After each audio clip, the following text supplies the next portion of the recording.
I don't know what it is, man, but I just can't stop talking about live services. Talked about it in my Multiversus video, my console wars video, so fuck it, I'll just make a video about it. I think we can all agree that live services are the poison of the video game industry, and I don't think any people are lining up to defend live services. Maybe except like the fucking mindless shells who will drop thousands of dollars on bullshit, but aside from those people, yeah, live services are generally a bad thing. Companies try so hard to make games like Fortnite without realizing that they can't fucking do it. The stars that have to align to make something like that happen are just so unbelievably uncommon that I don't even know why companies are still trying. Yeah, it happens sometimes, but for the other 99%, it's just money down the hole, and everybody suffers from it. And if you think I'm being hyperbolic by saying everyone suffers, I'm not. Let me explain myself. First, I want to talk about the games themselves and how they become compromised in quality. Now, let's jump 20 years back in the past when I was a wee lad playing on my Nintendo GameCube. For those who don't know, my first game was the SpongeBob SquarePants movie game. Now, nostalgia bias aside, I want to say that it's actually still a pretty decent game, at least compared to the other fucking crap I played at that time. It's got good level variety and design, tight controls, great combat, and the music is just fucking phenomenal, man. It's overall a pretty good game. I wouldn't say as good as Battle for Bikini Bottom, its predecessor, but it comes pretty close at times. Anyway, the reason why I'm bringing this up is, even after 20 years, I still come back to replay the game, not to just relive my childhood youth, but because I still think it's a great game. And my family didn't really spend that much on it. I don't remember the exact price, but I believe it was like at a discounted price, maybe like $20, $30. My point here is, if a company like Ubisoft saw me spending only a few dollars on this game and coming back to it like 20 years later and still getting enjoyment out of it, they would be fucking crying their eyes out going, no, what do you mean you only spent a couple dollars on this game and you're getting all this fun out of it? No, you have to keep spending money. Like, the steam would be coming out of their ears. They wouldn't be able to fucking believe it. Oh my god, spending a few dollars to get decades of value out of something, that's unheard of. No. We need to give you only a part of the game, maybe the first level. Okay, you want to play the next level? Well, you're gonna have to spend a few dollars to get it, and we'll release it a few months later. You want to play the next level? You gotta wait another few months, and you're gonna have to spend some more money on that too. Now, to a lot of companies like this, the idea of just simply buying a game and getting your fun out of it and then just being done with it is such a nebulous concept to them. And for someone like me, and maybe you as well, I love to go back and replay games all the fucking time. But that's not everybody. Some people are just content with spending maybe $60 on a game, getting their fun, and they're done with it. But to a lot of companies, that's not good enough. It has to be something that people invest significant amounts of time into so that they feel less inclined to leave. Because think about the tactics that they try and employ with this. They give you a little bit of content right out the gate, something that doesn't really feel like a full game, but it's this promise that there's going to be more. So you stick around, and now you're 3 years into playing the game, only maybe now having serviceable content. But if you leave now, you just invested all these resources into nothing. You can't leave now, you have to stay. And that's what we call sunk cost fallacy, and they fucking love it, baby. If you leave, that is the worst thing that can ever happen to them. So they need to keep you hooked into this game that you're probably not even enjoying. You're just kind of playing out of habit. Now, one game I feel is a victim of this is something like Multiversus. Now, if you want to hear all my thoughts on Multiversus, I got a whole video for it, but I'm just going to be talking about the live service aspect of it. For people that are just coming into Multiversus, this free-to-play game, they probably want to play as a character that they're a fan of, from one of these series that they've watched when they were a kid. Let's say you want to come in and play as Velma. Maybe you got a thing for Velma, right? Maybe that was the whole reason why you got into Multiversus, but no, you can't. If you want to play as her, you have to buy her, and it's not cheap. And that goes for a lot of these characters too. If they're not cycled in, yeah, you're gonna have to drop money just to get a chance to play as them. And that just fucking sucks. Like, why would somebody come in and stay if they have so much locked away from them? You look at something like Smash Brothers, you pay $60 and you get what? Like over 60 characters, if I'm not mistaken. Yeah, you have to take the time to unlock them, but it's not very hard, and it's only $60 for a fuck ton of characters, a fuck ton of side modes. The game's got that value there, and then of course you have the DLC on top of it to get even more characters on top of an already fulfilling package. But for Multiverses, they don't have nearly as much to justify you going in and spending your time and money to get all this stuff. There's just no point. even not accounting for Smash Brothers, there's just so very little available to you unless you spend a crap ton of money. That's them prioritizing getting money out of you instead of providing you value and leaving you as a satisfied customer. That is a compromised video game. What's another? Oh, dude, Skull and Bones. Oh my God. All right. So here's a story behind that. So Ubisoft made a deal with the Singapore government to create a game using Singapore talent, because there's not really a whole lot of video game talent in Singapore, so the government wanted to give that to them, and I think that's a very noble effort. You know, it gives people jobs. Why they wanted to work with Ubisoft, though, I have no fucking idea, but regardless, the plan was to make some kind of pirate game, and it took over 10 years to develop because a lot of things were scrapped and reworked. Development was restarted in a lot of areas. They just didn't know what the fuck they were making. It ended up being a vehicle combat game where you're on a ship sailing the high seas. You see other ships, you shoot them, you loot them, and that's really it. There's not really a whole lot to the game. But you know what? They couldn't just say, fuck it, we're not going to do it, we'll cut our losses, because again, they made a deal with the Singapore government. They had to make this game come hell or high water, pun intended. In fact, they spent so much fucking money making this game. They had the balls to spin this into something positive, saying this is the first ever quadruple A game. If there's anything more pretentious than that, I would love to see it, because holy shit, quadruple A game? No, you fucking idiots. It's not because you spent money on actually meaningful content in the game. It's because you didn't know what you were doing. Quadruple A, yeah, okay. Full of shit. But anyway, the point is that it was a lot of this money was put into a fucking shitty ass live service game that was super boring and nobody really cared about. Now, instead of making a game like this, that they instead looked into the past, looked at Assassin's Creed 4, Black Flag, a pirate game that everyone fucking loves, as a pirate game, maybe not as an Assassin's Creed game, but regardless, a pirate game that everyone loves. Why didn't they look at that and go, why don't we just make that but better? Black Flag, aside from the typical Assassin's Creed stuff of, sneaking around, climbing on buildings, killing motherfuckers, they had it where you can ride ships around, raid boats, get into sword fights, and just fuck people up. Oh, dude, it's fucking rad, right? Like, you're doing these epic finishers on people, just stabbing swords right through them, you rob them, and you get the fuck out of there. Like, that's pretty awesome. And with all this money that they spent on Skull and Bones, they could have made just Black Flag, but more.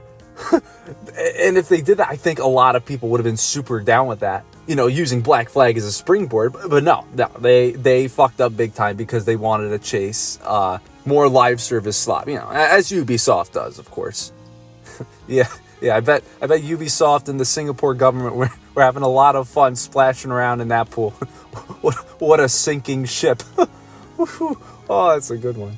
I want to talk about another issue with live service games. Now, yes, the games themselves are compromised, but so are the players.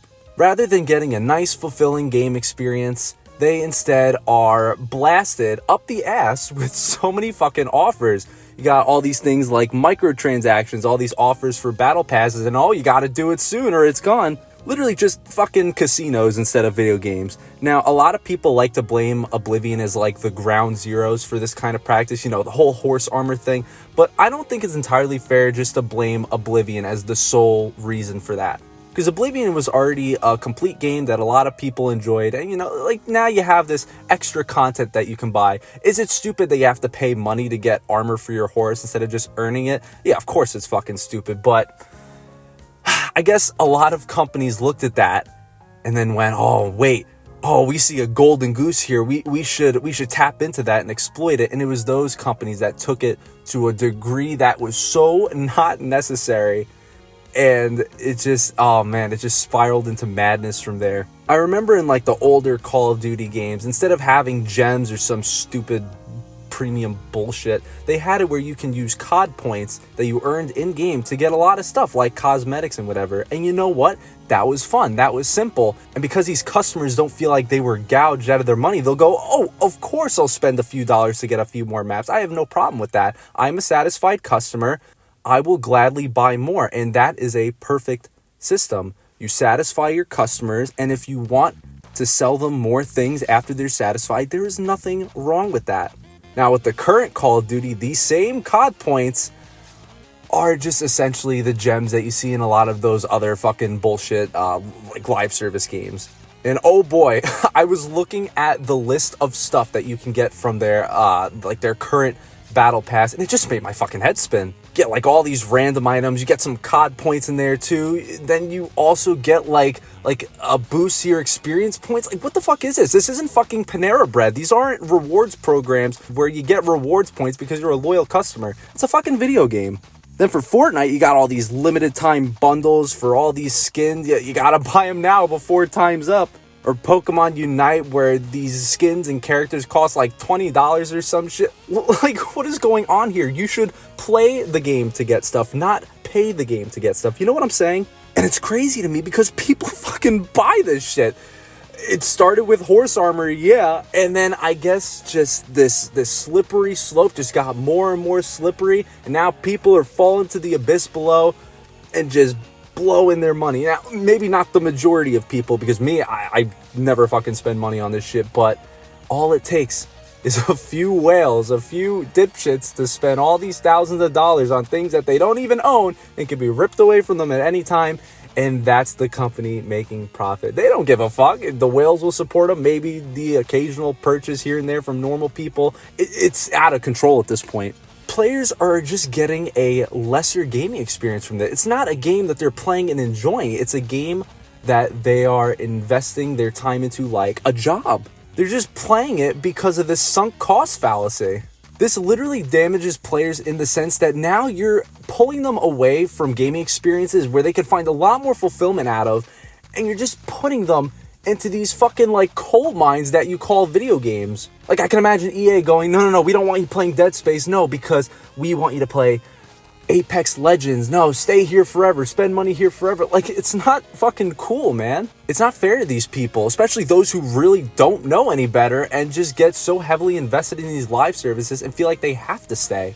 And to you listening right now, if you are playing a live service game and you are not enjoying it at all and you feel like you're playing it out of obligation, cut that shit now. Please do yourself a favor. Go play a real game. Go play something like Dark Souls if you want to get your ass kicked in a more interesting and entertaining way. Not to get your ass kicked by like wasting your fucking time spending all this money. It's not right. I'm sorry. It's just fucked up.